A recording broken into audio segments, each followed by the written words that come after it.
EC যতই স্বাধীন হোক সরকারের সহযোগিতা ছাড়া নির্বাচন সম্ভব নয় বলেছেন সিইসি।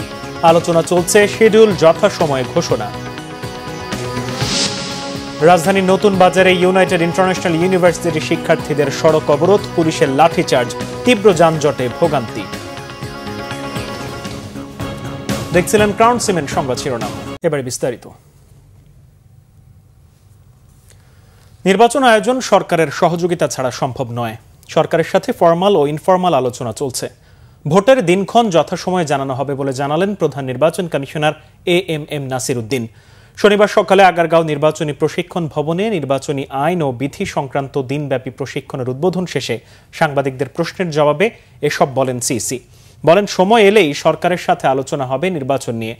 একটা নির্বাচন করতে গেলে সরকারের সহযোগিতা ছাড়া নির্বাচন সম্ভব নয় বলেও জানান তিনি। প্রধান নির্বাচন কমিশনার বলেন, প্রত্যেকটা অফিসেরই একটা পরিকল্পনা থাকে। ইসিরও একটা কর্মপরিকল্পনা আছে, সে অনুযায়ী কার্যক্রম চলছে। প্রয়োজনে কর্মপরিকল্পনা পরিবর্তনও করা হবে।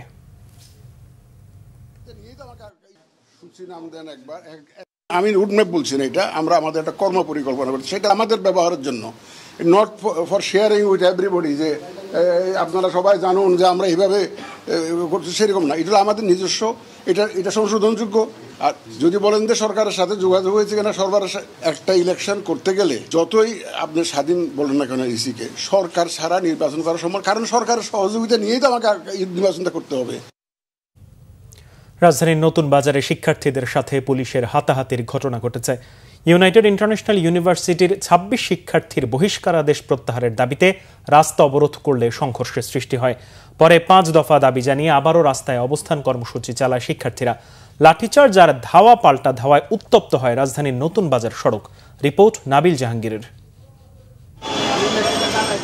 শনিবার সকাল ৯টার দিকে ২৬ শিক্ষার্থীর বহিষ্কারাদেশ প্রত্যাহারের দাবিতে নতুন বাজার মোড় অবরোধ করে অবস্থান কর্মসূচি শুরু করে ইউনাইটেড ইন্টারন্যাশনাল ইউনিভার্সিটির শিক্ষার্থীরা।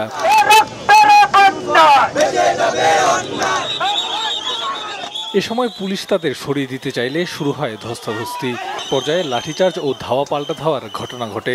আহত হন বেশ কয়েকজন শিক্ষার্থী। তাদের অভিযোগ, বিনা উস্কানিতে হামলা করেছে পুলিশ। বিশ্ববিদ্যালয় প্রশাসন আসছে, আমাদের কথা বলতেছে। আমার মনে হয় তারা আঘাত করে আসছে যে আমরা কথা বলে ভান করবো, এর মধ্যে আপনারা হামলা করবেন। আমাদের কথা শেষ হয় নাই, তার মধ্যে হামলা শুরু করছে। এর আগে ইউনাইটেড ইন্টারন্যাশনাল ইউনিভার্সিটির কর্তৃপক্ষ নতুন বাজারে এসে শিক্ষার্থীদের বহিষ্কারাদেশ পুনর্বিবেচনার আশ্বাস দেন। তবে শিক্ষার্থীরা জানান তাদের ক্ষোভের কথা। তারা যদি চায় একটা স্টুডেন্টের ভবিষ্যৎ নষ্ট করে দিতে পারে, যেটা এখন করতেছে। এখানে যারা আমাদের ভাইয়েরা আন্দোলন করতেছে, তারা কেউ 10 ট্রাই সেমিস্টার 11 ট্রাই সেমিস্টারে তারা পড়াশোনা করতেছে, আর 1 বছর তারা বা একটা সেমিস্টার তারা আছে। এই সময় তাদেরকে বহিষ্কার করা মানে তাদেরকে আসলে মৃত্যুর মুখে ঠেলে দেওয়া, এছাড়া আসলে কিছু। যে মূল দাবি হচ্ছে 25 জনকে যে অন্যায়ভাবে বহিষ্কৃত করা হয়েছে, সেই বহিষ্কারের প্রত্যাহার করতে হবে। সেই বহিষ্কার প্রত্যাহার না করা পর্যন্ত এখান থেকে যাওয়া হচ্ছে না। বাংলাদেশের মতো একটা গণতান্ত্রিক দেশে বাক স্বাধীনতা কেড়ে নেওয়ার মতো কার্যক্রম করছে তারা। এর আগে আমরা দেখেছি বইটার আবরার শহীদ হয়েছিল ফেসবুক স্ট্যাটাসের কারণে, আর আজকে আমাদেরকে বহিষ্কার করা হচ্ছে শুধুমাত্র ফেসবুকে ভার্সিটির বিরুদ্ধে কথা বলার জন্য। মানে আমরা তাদের পক্ষে পজিটিভ কথা বললে ভালো, যদি তাদের বিরুদ্ধে কথা বলি তারা বহিষ্কার সহ দমন নিপীড়ন শুরু করে দিবে। গত এপ্রিল মাস থেকে শিক্ষার্থীদের আন্দোলনের মুখে 2 মাস ধরে বন্ধ থাকে ইউনাইটেড ইন্টারন্যাশনাল ইউনিভার্সিটি।